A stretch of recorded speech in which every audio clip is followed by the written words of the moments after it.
Coming up. অবশেষে বাঁশখালী মেনহুড পেশনের জিকুর বাসায় এসে পৌঁছালাম।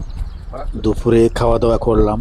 খাওয়া দাওয়া করার পরে ওদের সামনে সামনে সুন্দর একটি বিশাল দিঘি। দিঘিটার নাম হচ্ছে বাইন্যার দিঘি।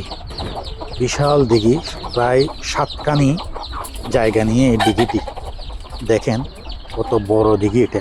এই দিঘির নামে নামকরণে ওদের বাড়ি। শেষে চলে এসেছি বাঁশখালী বাহাতছড়া বিচে। প্রচুর দর্শনার্থী দেখা যাচ্ছে। আমরা এখন এসেছি বাঁশখালী বাহাতছড়া বিচে।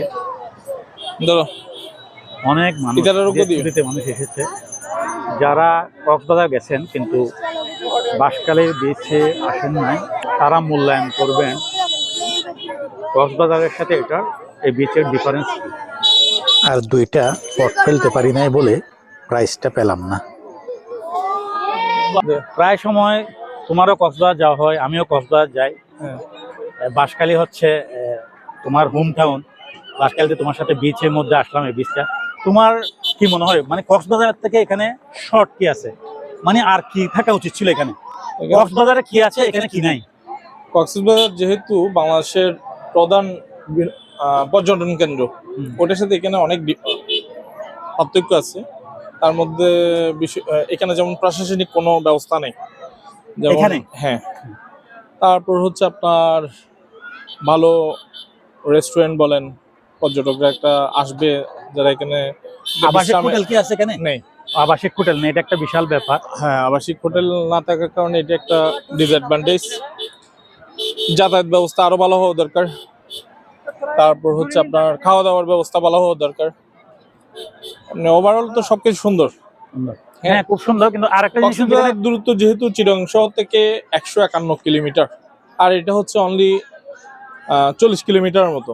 ওহো, তাহলে তো অনেক কাছে, অনেক কাছে থেকে দূরত্ব অনেক কাছে। হচ্ছে অল্টারনেটিভ হিসাবে অনেকে আসে যাতায়াতে। তো এখানে আমি শুনছি যে একটা মেরিন ড্রাইভ একটা রাস্তা হচ্ছে, এটা কি শুনছি, এটা কি ঠিক কিনা? হ্যাঁ, এটা তো শুনলাম প্ল্যানিং আছে। এই পাশটা হচ্ছে মেইন ড্রাইভ হওয়ার সম্ভাবনা বেশি। আচ্ছা আচ্ছা আচ্ছা। এখানে যথেষ্ট পরিমাণ এই ঈদ কেন্দ্রিক বা কোনো একটা অন্যান্য আমাদের যে অকেশন বন্ধগুলো থাকে সেই সময় হচ্ছে অনেক বেশি দর্শনার্থী থাকে। না, এখনো আমি কিন্তু যথেষ্ট দর্শনার্থী দেখতেছি। এগুলি কি সব কি তোমার মনে হয় এগুলি কি স্থানীয় দর্শনার্থী? না, বাহির থেকেও আসে। এটা সাতকানিয়া থেকে আসে, বাঁশখালী থেকে আসে, আবার আনোয়ারা থেকে আসে, এদিকে দূরে দূরে থেকে মোটামুটি আসে, শহর থেকেও আসে অনেকে। ঠিক আছে জিকু, ধন্যবাদ। আমরা একটু সামনের দিকে, এই সামনের দিকে কি আছে বললা? ঝাউ বাগান। তাহলে ঝাউ বাগানের দিকে যাই আমরা হাঁটতে হাঁটতে ঝাউ বাগানের দিকে চলে আসলাম। এখানেও দেখা যাচ্ছে কক্সবাজারের মতো ঝাউ বাগান আছে, খুবই সুন্দর। সরকার যদি এদিকে একটু নজর দেয় তাহলে এটা একটা ভালো টুরিস্টদের জন্য একটা ভালো পর্যটন স্পট হিসেবে প্রতিষ্ঠিত হতে পারে। বিচের মধ্যে অন্যতম একটা সৌন্দর্য হচ্ছে মানুষের নানান ভঙ্গিমায় ছবি তোলার দৃশ্যগুলি দেখা। আমার কাছে অসম্ভব ভালো। সামনে যে উঁচা জিনিসটা দেখতে পাচ্ছি, এটা হচ্ছে বেড়িবাঁধ। কত আগ্রহ নিয়ে মানুষ ছবি তোলে, আমার দেখতে খুবই ভালো লাগে। আমি বসে বসে এই জিনিসগুলো দেখি। একজন দেখুন সূর্যকে ধরার চেষ্টা করছে ছবির মাধ্যমে। অনেকক্ষণ পর একটি রেস্টুরেন্ট দেখতে পেলাম, আর কোনো রেস্টুরেন্ট দেখিনি। সুন্দর মনোমুগ্ধকর দৃশ্য, সমুদ্রের ঢেউ, অসম্ভব মন মাতানো বাতাস, এসব দেখতে দেখতে আমাদের আসার টাইমও ঘনিয়ে এলো। এবার যাওয়ার পালা।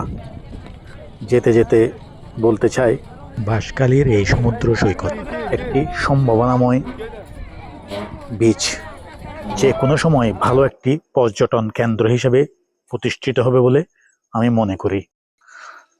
সূর্য অস্ত যাচ্ছে, আহ কি সুন্দর একটি মনোমুগ্ধকর দৃশ্য।